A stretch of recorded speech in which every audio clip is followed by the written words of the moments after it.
Hello everyone, welcome to let's do it.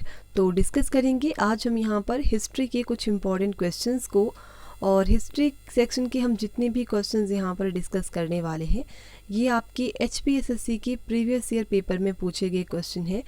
तो ये जितने भी क्वेश्चन हम यहाँ पर डिस्कस करेंगे ये आपके आने वाले हर एक एग्ज़ाम में आपको काफ़ी ज़्यादा हेल्प करेंगे। तो चलिए स्टार्ट करते हैं फर्स्ट क्वेश्चन के साथ। तो फर्स्ट क्वेश्चन है, पूर्व हड़प्पा से विकसित हड़प्पा में रूपांतरण के निम्न स्थल में सर्वोत्तम साक्ष्य मिलते हैं। तो इस क्वेश्चन का राइट आंसर यहाँ पर है ऑप्शन डी, आमरे से।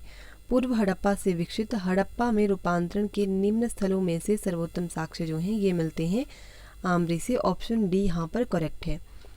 बाकी हम हड़प्पा सभ्यता या सिंधु घाटी सभ्यता की बात करें तो देखो, सिंधु घाटी सभ्यता या जिसे हम हड़प्पा सभ्यता के नाम से भी जानते हैं, इसकी जानकारी सबसे पहले किसने दी थी? तो इसकी जानकारी जो थी सबसे पहले दी थी चार्ल्स मैसन ने।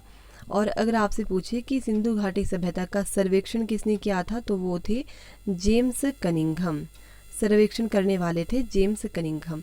और वैसे सिंधु घाटी सभ्यता जो है या जिसे हम हड़प्पा सभ्यता के नाम से भी जानते हैं, ये 13 लाख वर्ग किलोमीटर में फैली हुई है।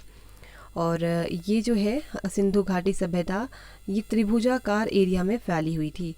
तो ये पॉइंट भी आपको ध्यान में रखने हैं। नेक्स्ट क्वेश्चन की हम यहाँ पर बात करते हैं, हड़प्पा संस्कृति में लोगों को किस फसल के संबंध में जानकारी नहीं थी? देखो, हड़प्पा सभ्यता के जो लोग थे उन्हें रागी फसल की जानकारी नहीं थी। बाकी उन्हें चावल हो गया, जौ हो गया, कपास हो गया, इन सभी की जानकारी उन्हें थी। वैसे अगर हम यहाँ पर ऑप्शन ए की अगर हम बात करें तो देखो, उनके भोजन में जो प्रमुख चीज़ थी वो यही थी चावल और जौ। और नेक्स्ट हम चावल और जौ इनकी प्रमुख भोजन में प्रमुख चीज़ें थी। और पूछते हैं कि चावल के साक्ष्य जो हैं वो कहाँ से मिले हैं?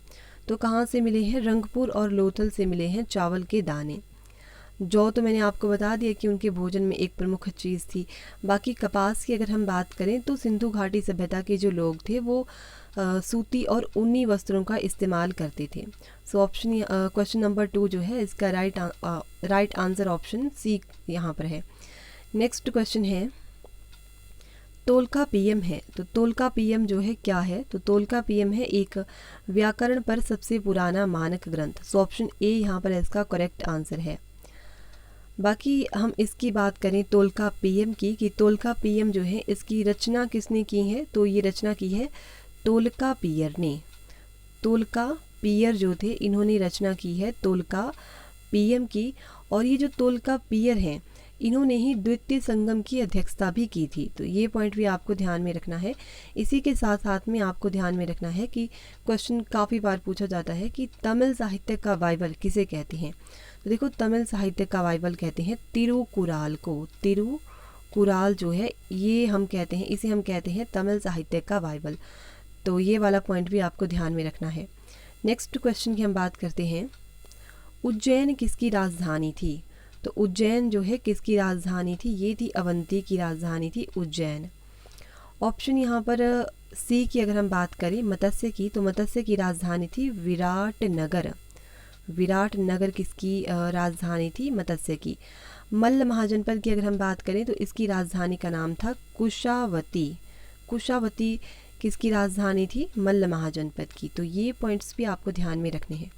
नेक्स्ट क्वेश्चन है, महावीर के अनुसार सत्य की अनुभूति करने के लिए सब प्रकार के कष्ट सहने पड़ते हैं। सो ऑप्शन यहाँ पर इसका बी जो है यहाँ पर करेक्ट है। बाकी अगर हम यहाँ पर स्वामी महावीर की अगर हम बात करें तो स्वामी महावीर जो थे ये जैन धर्म के 24वें तीर्थंकर थे। जैन धर्म के 24वें और अंतिम यानी कि लास्ट तीर्थंकर जो थे वो यही थे महावीर स्वामी। और इनका प्रतीक चिन्ह भी पूछते हैं तो प्रतीक चिन्ह था सिंह। और देखो, ये जो महावीर स्वामी थे इन्हें 12 वर्षों की कठिन तपस्या के बाद जो था ज्ञान की प्राप्ति हुई थी। और पूछते हैं कि कहाँ हुई थी? तो इन्हें कहाँ पर हुई थी? जंभिक के समीप। जंभिक के समीप रिज्जुपालिका नदी। तो नदी का नाम भी आपको ध्यान में रखना है कि नदी का नाम था रिज्जुपालिका नदी। और किस वृक्ष के नीचे? तो साल वृक्ष के नीचे इन्हें ज्ञान की प्राप्ति हुई थी। तो जब इन्हें ज्ञान प्राप्त हो गया उसके बाद जो महावीर स्वामी थे ये जिन कहलाए। जिन का अर्थ क्या होता है? विजेता। और इसके पश्चात जिन के अलावा इन्हें अहर्त्य भी कहा जाने लगा, और अहर्त्य जो होता है इसका अर्थ होता है पूज्य। अहर्त्य के अलावा ये नी ग्रंथ भी कहलाए, और नी ग्रंथ का अर्थ क्या होता है, इसका अर्थ होता है बंधनहीन। तो ये पॉइंट्स भी आपको ध्यान में रखने हैं कि स्वामी महावीर जो थे, जब इन्हें ज्ञान की प्राप्ति हो गई तो उसके बाद इन्हें किन किन नामों से जाना जाने लगा। तो इन्हें जिन नाम से भी जाना जाने लगा, अहर्त्य नाम और निग्रंथ के नाम से भी जाना जाने लगा। तो ये पॉइंट्स भी आपको ध्यान में रखने हैं। नेक्स्ट क्वेश्चन की हम बात करते हैं। चंद्रगुप्त मौर्य का चित्रण प्रमुखतः निम्न के कार्यों में किया गया है। तो चंद्रगुप्त मौर्य जो हैं इनका चित्रण कहाँ पर, विशाखा दत्त कृत मुद्रा राक्षस नामक पुस्तक में। सो ऑप्शन बी यहाँ पर इसका करेक्ट है। बाकी चंद्रगुप्त मौर्य की अगर हम बात करें तो चंद्रगुप्त मौर्य जो थे ये मौर्य वंश के संस्थापक थे। और देखो चंद्रगुप्त मौर्य जो थे ये जैन धर्म को मानते थे। ये क्वेश्चन काफ़ी बार पूछते हैं एग्ज़ाम में। एंड चंद्रगुप्त मौर्य जो थे इनके प्रधानमंत्री का नाम क्या था, तो प्रधानमंत्री का नाम था चाणक्य। ये पॉइंट भी आपको ध्यान में रखना है। और चाणक्य जो थे इन्होंने एक पुस्तक लिखी थी जिसका नाम था अर्थशास्त्र। काफ़ी ज़्यादा फेमस बुक है और इससे क्वेश्चन काफ़ी बार एग्ज़ाम में बनता भी है। नेक्स्ट हम यहाँ पर ये जो विशाखा दत्त है, चंद्रगुप्त मौर्य जो हैं इनके लिए विशाखा दत्त जो थे इन्होंने अपनी पुस्तक मुद्रा राक्षस में लिखा है कि इनके बारे में कहा है, चंद्रगुप्त मौर्य के बारे में, कि ये जो थे ये वृषल अर्थात निम्न कुल में उत्पन्न हुए थे। सो ये पॉइंट भी आपको ध्यान में रखना है। नेक्स्ट क्वेश्चन की हम बात करते हैं। सातवाहन राजवंश का संस्थापक कौन था। तो सातवाहन राजवंश का संस्थापक जो था वो सिमुक था। सो ऑप्शन सी यहाँ पर इसका करेक्ट है। बाकी देखो सातवाहन राजवंश की अगर हम बात करें तो सातवाहन राजवंश का संस्थापक था सिमुक, और सिमुक ने जो था कण्व वंश के शासक, कण्व वंश का शासक था सुशर्मा। तो सुशर्मा की हत्या करके 60 ईसा पूर्व में जो था इसकी स्थापना की थी सातवाहन राजवंश की। और इनकी राजधानी भी काफ़ी बार पूछते हैं कि सातवाहनों की राजधानी क्या थी, तो क्या थी, प्रतिष्ठान इनकी राजधानी का नाम था।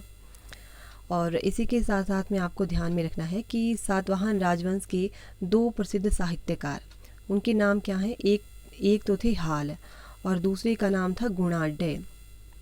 ये आपको ध्यान में रखने हैं। और हाल जो थे इन्होंने एक बुक लिखी थी जिसका नाम था गाथा सप्तसी, और गुणाढ्य ने एक बुक लिखी थी जिसका नाम था बृहद संहिता। तो ये पॉइंट्स आपको ध्यान में रखने हैं। नेक्स्ट क्वेश्चन की हम बात करते हैं। नेक्स्ट क्वेश्चन है, गुप्त काल में निम्न में से कौन सा नगर एक अध्ययन पीठ नहीं रहा। तो देखो इस क्वेश्चन की अगर हम बात करें तो ऑप्शनल आंसर की में इस क्वेश्चन का जो राइट आंसर है वो दे करके रखा हुआ है नालंदा। बट ये जो नालंदा यूनिवर्सिटी थी इसकी स्थापना गुप्त वंश के शासक कुमार गुप्त ने की थी। तो इसका आंसर जो है ये यहाँ पर करेक्ट नहीं होना चाहिए। यहाँ पर ऑप्शन में वैशाली होना चाहिए था, और वैशाली जो था उस टाइम ये नहीं था गुप्त काल में अध्ययन पीठ। बाकी ये पाटलिपुत्र, मथुरा, कांची ये सभी ही थे। तो इस क्वेश्चंस का तो हम रहने ही देते हैं। बाकी अगर आपको इस क्वेश्चन के बारे में नॉलेज है तब आप कमेंट बॉक्स में बता सकते हैं। बाकी हम यहाँ पर गुप्त वंश की अगर हम बात करें तो देखो गुप्त वंश की स्थापना किसने की थी, श्रीगुप्त ने की थी इसकी स्थापना। श्रीगुप्त ने जो था 240 ईस्वी में 240 ईस्वी में की थी स्थापना। 240 से लेकर के 467 ईस्वी तक रहता है गुप्त वंश।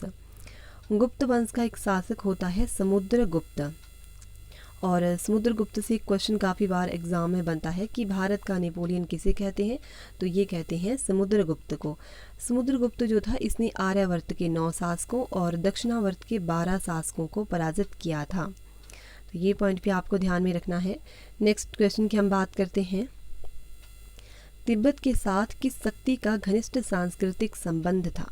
तो तिब्बत के साथ जो था पाल वंशों का एक घनिष्ठ सांस्कृतिक संबंध था। तो चलिए यहाँ पर हम पाल वंश की बात कर लेते हैं। तो पाल वंश का संस्थापक जो था वो कौन था, ये था गोपाल। गोपाल जो था पाल वंश का संस्थापक था। 750 ईस्वी में इसने की थी पाल वंश की स्थापना। इनकी राजधानी पूछें अगर कि पाल वंश की राजधानी क्या थी, तो ये थी मुंगेर। और ये जो गोपाल था ये बौद्ध धर्म को मानता था, और इसी ने जो था गोपाल ने जो था उदंतपुरी विश्वविद्यालय की स्थापना की थी। तो ये पॉइंट आपको बिल्कुल ध्यान में रखना है। ये क्वेश्चन हमेशा देखना एग्ज़ाम में बनता ही बनता है। तो उदंतपुरी विश्वविद्यालय की स्थापना किसने की थी? गोपाल ने की थी। इसी के साथ में आपको ध्यान में रखना है कि पाल वंश का एक और शासक था धर्मपाल। ये जो धर्मपाल है इसने विक्रमशिला विश्वविद्यालय की स्थापना की थी। तो ये 2 पॉइंट आपको बिल्कुल ध्यान में रखने हैं। इनसे रिलेटेड क्वेश्चन जो है एग्ज़ाम में बहुत बार बनते हैं। तो गोपाल ने जो था किसकी स्थापना की थी? उदंतपुरी विश्वविद्यालय की। और धर्मपाल जो था इसने स्थापना की थी विक्रमशिला विश्वविद्यालय की। तो ये पॉइंट्स आपको ध्यान में रखने हैं। नेक्स्ट क्वेश्चन है, किस दिल्ली सुल्तान ने कृषि विकास मंत्रालय स्थापित किया था?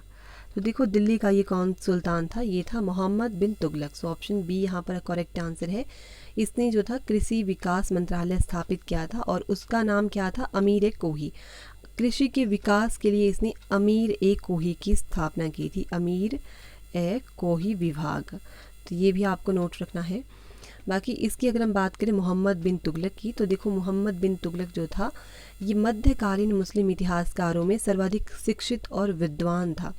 और मोहम्मद बिन तुगलक जो था इसे ही स्वप्नशील भी इसे कहा गया है, पागल भी इसे कहा गया है और रक्त पिपासु के नाम से भी इसे जानते हैं। तो ये पॉइंट्स भी आपको ध्यान में रखने हैं। और ये जो मोहम्मद बिन तुगलक था ये राजधानी जो था अपनी राजधानी दिल्ली से देवगिरी लेकर के चला गया था। तो ये पॉइंट भी आपको ध्यान में रखना है। ये पॉइंट्स भी काफ़ी बार एग्ज़ाम में बनता है कि कौन सा सुल्तान जो था वो अपनी राजधानी दिल्ली से देवगिरी स्थानांतरित कर ली थी। तो ये था मोहम्मद बिन तुगलक। नेक्स्ट क्वेश्चन की हम यहाँ पर बात करते हैं, खुसरो खां एक परिवर्तित हिंदू किस वर्ण से था?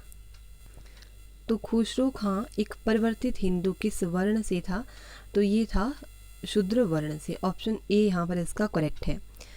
देखिए एक शासक था दिल्ली सल्तनत का, खिलजी वंश का शासक था मुबारक खान।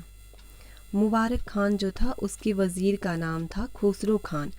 तो ये जो खुसरो खान था इसने मुबारक खान की हत्या कर दी थी 1320 में और स्वयं जो था ये दिल्ली की गद्दी पर बैठ गया था। तो ये जो खुसरो खान था इसने उपाधि धारण की थी उसके बाद पैगंबर के सेनापति की। तो दिल्ली की गद्दी पर ये बैठ जाता है, किस नाम से दिल्ली की गद्दी पर बैठता है? तो ये तुगलक गाजी या मलिक गाजी के नाम से जो है दिल्ली की गद्दी पर बैठता है। सो ये पॉइंट्स भी आपको ध्यान में रखना है। नेक्स्ट क्वेश्चन की हम बात करते हैं, सल्तनत की कुलीनता व्यापक तौर पर बनी थी। तो सल्तनत की कुलीनता जो था व्यापक तौर पर बनी थी तुर्कों से। सो ऑप्शन सी यहाँ पर इसका करेक्ट आंसर है। बाकी सल्तनत काल की अगर हम बात करें तो सल्तनत काल में कुल 5 वंश होते हैं और ये 5 वंश जो हैं ये कौन कौन रहते हैं? तो इसमें आते हैं गुलाम वंश, इसके बाद आता है खिलजी वंश, देन आते हैं तुगलक वंश और इसके बाद आते हैं सैयद वंश के बाद आता है लास्ट लोदी वंश। तो गुलाम वंश जो था इसका संस्थापक जो था वो था कुतुबुद्दीन ऐबक और अंतिम शासक अगर आपसे पूछें तो वो था शमसुद्दीन कैमुर्स। खिलजी वंश की अगर हम बात करें तो खिलजी वंश का संस्थापक जो था वो जलालुद्दीन खिलजी था और अंतिम शासक जो था खिलजी वंश का वो था मुबारक खान। तुगलक वंश की अगर हम बात करें तो इसका संस्थापक गियासुद्दीन तुगलक था और अंतिम शासक नासिरुद्दीन मोहम्मद तुगलक था।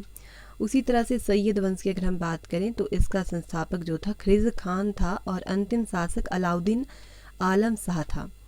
नेक्स्ट लोदी वंश की अगर हम बात करें तो लोदी वंश का संस्थापक बहलोल लोदी था और अंतिम शासक इब्राहिम लोदी था। सो ये पॉइंट्स भी आपको ध्यान में रखने हैं। नेक्स्ट क्वेश्चन की हम बात करते हैं, वह सुप्रसिद्ध चिश्ती संत कौन था जिसका मकबरा फतेहपुर सीकरी में स्थापित किया गया था? तो ये कौन था? ये था Sheikh Salim Chishti. So option A यहाँ पर इसका करेक्ट आंसर है। और देखो चिश्ती संप्रदाय जो है इसे भारत में किसने चलाया था? तो वो ख्वाजा मोइनुद्दीन चिश्ती थे और उनका मुख्य केंद्र क्या था? तो वो था अजमेर। और देखो ये जो होते हैं ये जो होते हैं सूफ़ी संत जो होते हैं इनके जो आश्रम होते हैं उन्हें किस नाम से जानते हैं? उन्हें खानकाह या मठ के नाम से जाना जाता है। सो ये पॉइंट्स भी आपको ध्यान में रखने हैं। नेक्स्ट क्वेश्चन है, मराठी क्रॉनिकल निम्न से जाने जाते थे। तो मराठी क्रॉनिकल या मराठा क्रॉनिकल जो थे इन्हें बखर नाम से जाना जाता था। ऑप्शन ए यहाँ पर करेक्ट आंसर है। बाकी मराठा वंश की अगर हम बात करें तो मराठा वंश जो था इसका संस्थापक जो था शिवाजी था। और देखो शिवाजी जो था इसका जन्म जो था कहाँ पर हुआ था? तो 6 अप्रैल 1627 को इसका जन्म सिवनेर दुर्ग में हुआ था। इनके पिता का नाम था शाहजी भोंसले और इनकी माता का नाम था जीजाबाई। और शिवाजी की पत्नी का नाम जो था वो था तुकाबाई मोहिते। शिवाजी के गुरु भी पूछते हैं कि इनके गुरु का नाम क्या था? वो थे कोंडदेव इनके गुरु थे। और पूछते हैं कि शिवाजी के आध्यात्मिक क्षेत्र पर किसका प्रभाव पड़ा था? तो गुरु रामदास का प्रभाव पड़ा था। सो ये पॉइंट्स भी आपको ध्यान में रखने हैं। नेक्स्ट क्वेश्चन की हम बात करते हैं, जहांगीर के दरबार में आने वाला प्रथम अंग्रेज कौन था? तो प्रथम अंग्रेज कौन था? ये था हॉकिंस। सो ऑप्शन ए यहाँ पर इसका करेक्ट आंसर है। बाकी जहांगीर की अगर हम बात करें तो जहांगीर जो है इसे न्याय की जंजीर के लिए याद किया जाता है, जहांगीर को। और एक तुजु की जहांगीर नामक पुस्तक इसने लिखी थी जिसे पूरा किया था मौतविंद खान ने। और चित्रकला का स्वर्णकाल किसे कहते हैं? किसके टाइम को कहते हैं? टाइम पीरियड को। तो जहांगीर का जो टाइम पीरियड रहता है उसे कहते हैं चित्रकला का स्वर्णकाल। तो ये पॉइंट भी आपको ध्यान में रखना है। नेक्स्ट क्वेश्चन है, अकबर के समय में सामान्यतः प्रयुक्त होने वाली कच्ची सामग्री क्या थी? तो कच्ची सामग्री क्या थी? ये थी लाल पत्थर, red stone. So option A यहाँ पर इसका करेक्ट है। बाकी अकबर की अगर हम बात करें तो देखो अकबर का जन्म जो था 15 अक्टूबर 1542 को हमीदा बानो बेगम के गर्भ से हुआ था। और अकबर जो थे इन्होंने दास प्रथा का अंत कब किया था? तो 1562 में इन्होंने दास प्रथा का अंत किया था। और अकबर को हरम दल से मुक्ति कब मिली थी? तो 1562 में ही मिली थी। इसी के साथ साथ में एक मोस्ट इम्पॉर्टेंट पॉइंट बन जाता है कि अकबर जो थे इन्होंने दीन इलाही धर्म की स्थापना कब की थी? तो 1582 में इन्होंने दीन इलाही धर्म की स्थापना की थी। सो ये पॉइंट्स भी आपको ध्यान में रखने हैं। नेक्स्ट क्वेश्चन है, भारत के पश्चिमी घाट में निम्न में से कौन से स्थान में एक ब्रिटिश फैक्ट्री थी? तो कहाँ पर थी? ये थी केन्नानौर में। सो ऑप्शन सी यहाँ पर करेक्ट आंसर है। बाकी एक पॉइंट आपको ध्यान में रखना है कि आपसे पूछ सकते हैं कि भारत आने वाला प्रथम अंग्रेज जहाज़ कौन था? वो था red dragon.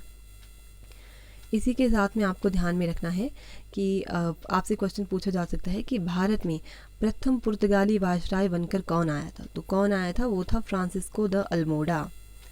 Francisco de Almora कब जैसे आया था? तो ये 1505 में आया था।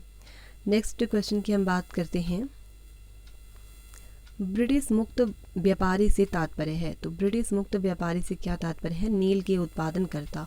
ऑप्शन डी करेक्ट है। नेक्स्ट क्वेश्चन आज का हमारा लास्ट क्वेश्चन है, निम्न में से कौन सा एक विशुद्ध संप्रदायी आंदोलन था? तो देखो विशुद्ध संप्रदायी आंदोलन जो था ये वहाबी आंदोलन था। ऑप्शन सी इसका करेक्ट आंसर है। और वहाबी आंदोलन जो थे इसके नेता जो थे सैयद अहमद थे।